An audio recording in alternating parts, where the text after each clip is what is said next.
Hello everyone and welcome to the Oversharing Mum. And so we are going to talk about, well, obviously fertility is a big topic, and we are running a challenge that starts in January. So there is a lot to cover and there is a lot of information, and so we're just kind of trying to bring structure, and we're trying to also bring about or introduce rather small changes that you can start doing now and start seeing the difference that can actually facilitate pregnancy. And sometimes it's really simple, and especially if you went to the doctor and the doctor says there's nothing wrong but you're still not conceiving, it could literally be just a small adjustment, whether it's to do with nutrition, whether it's to do with mental state, so maybe finding a calm, maybe doing yoga, whatever. But we do cover a lot of those things. But today specifically, we want to talk about a detox. So we live in a world where, drinking alcohol has become the norm. Like, there is nothing wrong with always having like a glass of wine or going out, whatever is your favorite drink. And sometimes so much it has become the norm that it could even be on the daily basis or 2, 3, 4 times a week. And it's not seen as a necessarily a bad thing, and it doesn't have to be.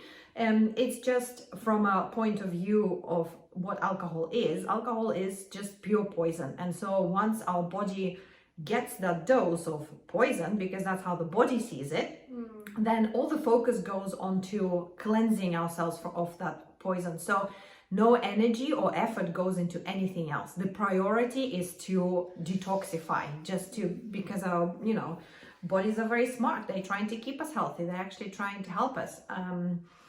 And so the detox side of things, well, I personally had the experience. I also wanted actually another thing from a marketing point of view. There is also information that, wine is good for you. It contains resveratrol, this antioxidant and all of that. Resveratrol. Is that what iron is? No. That's an antioxidant. Resveratrol is an antioxidant. Ah. And we were talking about the importance of antioxidants as well. So there is this information. However, for you to get the benefit of that resveratrol, you'd need to drink bottles and bottles of wine, which of course the alcohol doesn't justify you doing that. And so yes, grapes are good, and yes, there are certain foods that are great as antioxidants, but I feel that a lot of the time this information comes out to encourage more drinking and to sell more bottles of wine. It's a big industry, and selling alcohol is brings money. So anyway, the point of this is that you make your own choices. It's completely up to you. All we're trying to say is, if you are trying to conceive, any amount of poison, it stops that process. Just first of all, because your body will divert all its efforts and energy into clearing that out of your system. And secondly, because it actually has a direct link to infertility. It actually decreases your chances of getting pregnant. And it can also lead to miscarriages and stillbirth. Yeah, absolutely. So what I personally found is, when I got pregnant, I was in that sort of constant glass of wine here and there, and like really quite often without really thinking much about it.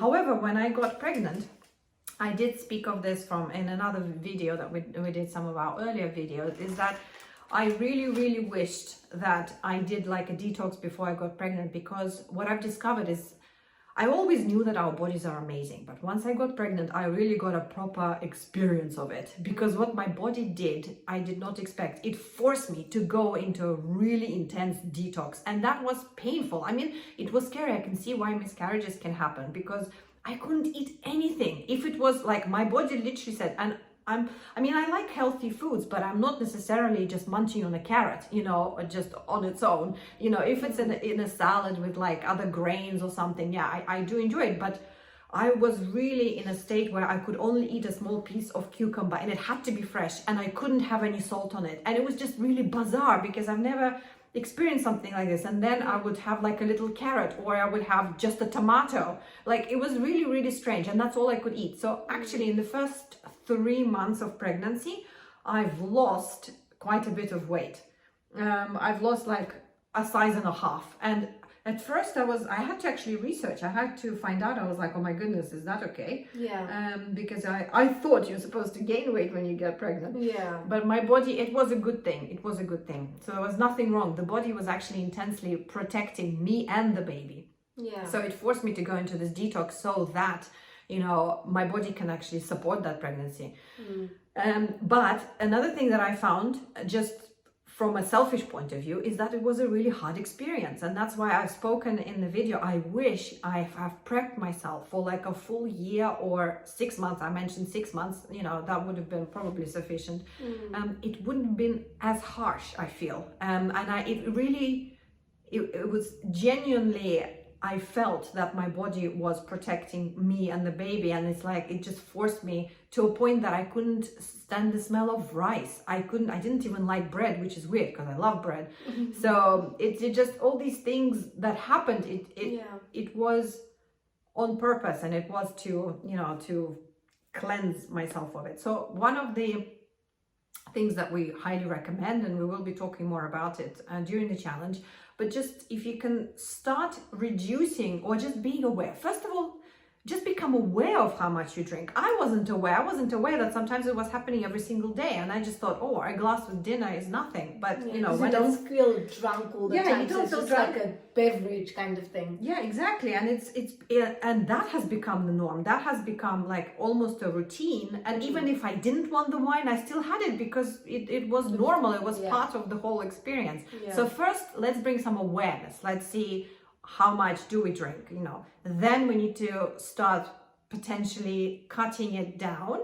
But so you can still have some, just maybe, you know, with more awareness. Just, you know, everything is your choice. Everything is your choice. We're not saying don't do it. Yeah, and going cold turkey is just not going to work. It's not going to be effective. Well, I find that it doesn't quite work because it requires discipline, but it's more the changes. We want to introduce the change that is sustainable. It's not something that we just want to do for a week or for a month or whatever. So so one of the recommendations from us would also be, you know, there are many substitutes now, and actually that's another marketing thing, because there are a lot of people who are realizing and don't want to drink, and so the market responded to that and actually came out with some great alcohol replacement, alcohol-free solutions, like, you know, the 0% beer and but the gin, for example. I've discovered the amazing 0% gin and tonic that really tastes like gin and tonic, and it's a really, really lovely thing.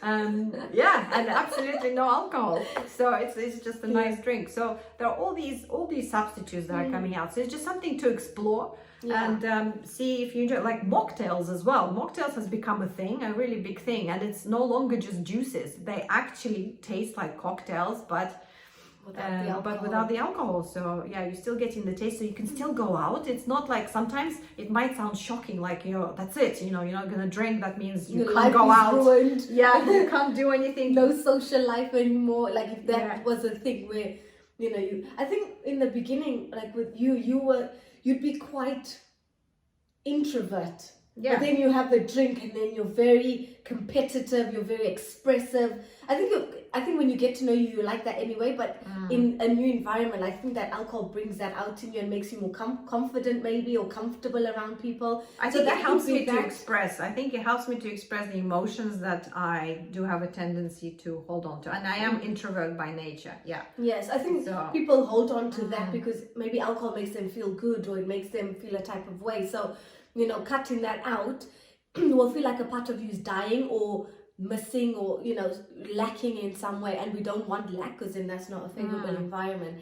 So, you know, if you have like 4 beers a day, maybe try and have 3 beers and 1 alcohol-free beer, you know. So it's just like that. If you drink 4 times a week, maybe have one of those days or a couple of the drinks in those days as alcohol-free, until you can slowly reduce it and get comfortable with it, and where it's sustainable, so you're not going to go and binge drink, or you're not going to go and you know, fall back into the old patterns. So it's just coming up with something sustainable that has your favorable environment in mind, for general life and also for trying to conceive specifically. Yeah, and I think also in the challenge, Romana has already mentioned something that is really quite important.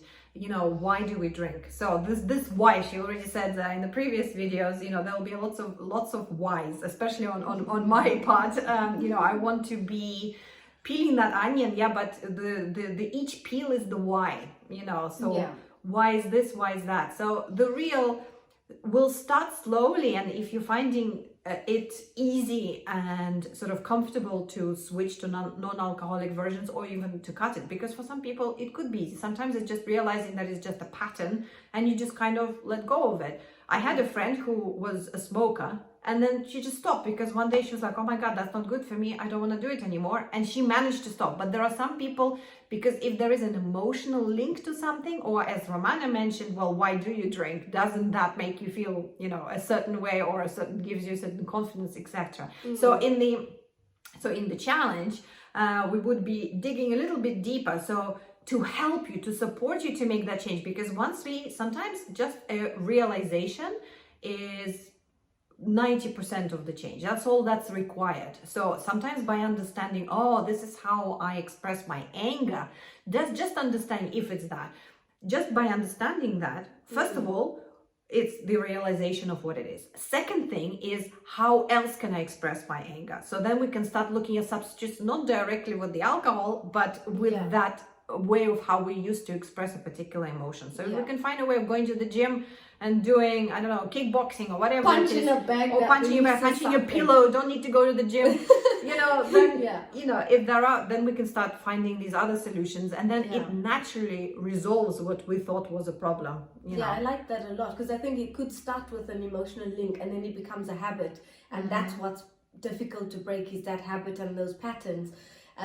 But linking certain experiences in life, it could be something bad happens and then you turn to drink because it numbs you or something. And then you keep doing it because you don't want to feel, and then it could be the numbing, but for some people it could be a celebration. For me, it started as a celebration, so it depends what associations we attach to it, because with some people it facilitates, or it takes them deeper into their depression, but with other people it's let's celebrate and therefore drink, so or if you feel good in that moment, and then or it could be heightened emotions.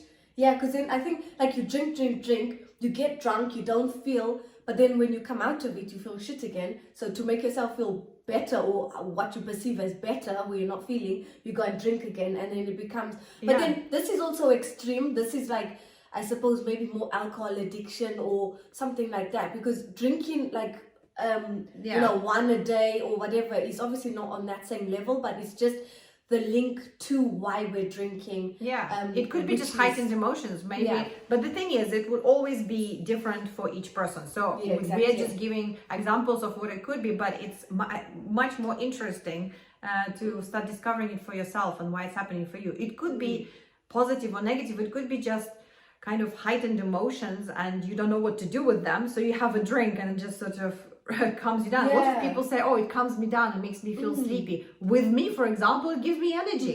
I don't know, I feel like, okay, let's go.